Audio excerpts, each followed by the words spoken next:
Coming guys to your AEW Dynamite review for this past week. This show was mostly forgettable. I did like the whole Kenny stuff and the whole thing with Don Callis and the Young Bucks and the inner circle stuff at the end. But let's talk about it. We open up with the Dark Order. They're celebrating Brody's birthday. Basically, so the tag team comes out. They have a brawl. Adam Page comes out for a save, and then it's a tag match.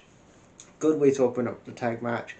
Um, Basically, the Dark Order get the win. Adam John Silver then says, "Are you going to join the Dark Order, Adam?" He says, "No, he's not. He's not going to join the Dark Order. He's done with the whole faction. He's going back. He wants to become a singles wrestler. He wants to go by himself." This was I thought this was a good opener. And then we had Matt Hardy and his faction versus Top Flight and Matt Sydal. This was a good tag team match. And I like how that you put a tag team with this tag team. I can't remember what their fucking name is, but you know what I mean. I like how they're giving the match and giving the match with characters. Matt Hardy's doing his whole Vince McMahon character, but he didn't mention WWE this week, um, which is great. He didn't mention WWE, and it looks like they're going to be a heel tag team, so they get the win. Then we have Penelope in a squash match with some other fucking women's division. And AEW, I've said it before and I've said it again, fix your women's division. You've got some good wrestlers in TNA / Ring of Honor or whatever you can bring in. Have them bring in some big names like Taya Valkyrie. She's just left Impact Wrestling. You could sign her exclusively to AEW, and then you can build the women's division not just around Britt Baker, which is great, and I'm a big fan of Britt Baker, but you can have other big stars in that women's division that is majorly lacking.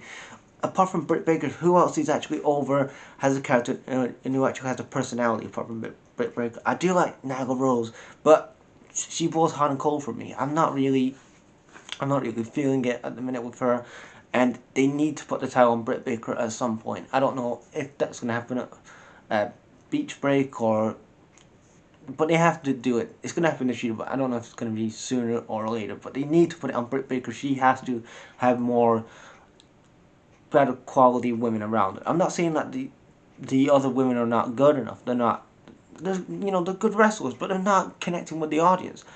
They're not getting over with the audience, because if they were, people would actually give a fuck about these fucking women, like these women wrestlers like from Japan and other wrestlers like that. They don't give a fuck about them.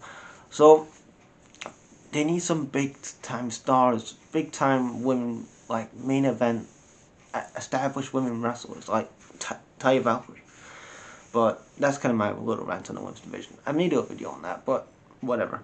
Then we had the Young Bucks trying to find Kenny Omega, so they go to his house, and then there's this painting of Don Callis and Kenny with their shirts off. I thought that was a bit weird, but whatever. Basically, Don Callis is like, well, what are you guys doing here? And they're like, you screwed us over last week. We were supposed to be in that tag match with Kenny, and then you put the Good Brothers in that match. And then obviously he gives the Young Bucks a check. He's like, we make more sales than what's on that check. And he's like, oh well, I'll put some more zeros on the check. And then they rip up the check. He gets basically beat up. They beat up Don Callis. Kenny Omega's backstage. This goofy interview was like, did you see the Young Bucks and I was at your house with Don Callis, and what, the Young Bucks? And then he's like, Don, what's happened to your eye? And he's like, the Young Bucks. And then obviously he's angry at this point, so he attacks one of the Lucha Brothers, Felix, Pentagon Felix, and so that was a beatdown. The tape. Then they have the main event of the night. Oh no, Cody Rhodes versus Perry. Was a match. It was a squash match. Cody gets the win. And why is Cody getting pyro? You're in the mid card, Cody. Why are you getting pyro? You're reminding me, and I don't want to say this because I don't like Jeff Jarrett, but you've got the Jeff Jarrett vibes in you slowly. I'm not saying you're fully going Jeff Jarrett because you're not world champion yet, but you're slowly and surely having those Triple H / Jeff Jarrett vibes, and you positioning yourself higher than what you are on the card. You've got Pyro, you've got mic time, you're featuring yourself more than some of the other wrestlers, and you're not in the main event.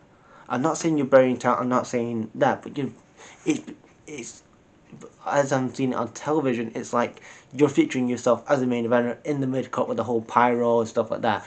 I like your entrance, Cody. I think it's a good entrance. You could have it for a pay-per-view, but you don't need it for weekly television if you're on the mid card. But that kind of just says my point. Cody gets win. Cody gets the win. Jade Cargill tries her best to distract Cody. It doesn't work. Basically, he'll sell. He gets kicked in the balls and stuff like that. But Cody gets the win. Then we get to the main event of the night. It's the Inner Circle, and they're going for the to find out who's going to become the known contender for the AEW tag titles. Jericho, MJF, Santana Ortiz, Hager, and Kavara. This was a good main event. I actually enjoyed. This was a really good main event. Jericho and Hager get the win. No, Jericho and MJF got the win, and that's how we ended up. That's how we ended AEW. Now, next week they're probably gonna have a bit of tension with the Inner Circle, saying that, when like Warlord got attacked, when Warlord got knocked off the apron by Sam Kavara, so they're probably gonna have go into that next week. More of obviously going to be Don Callis and Kenny next week, and yeah, Ambrose had a little squash match, but that was it. So leave your thoughts, guys, in this comment section below, guys, and peace.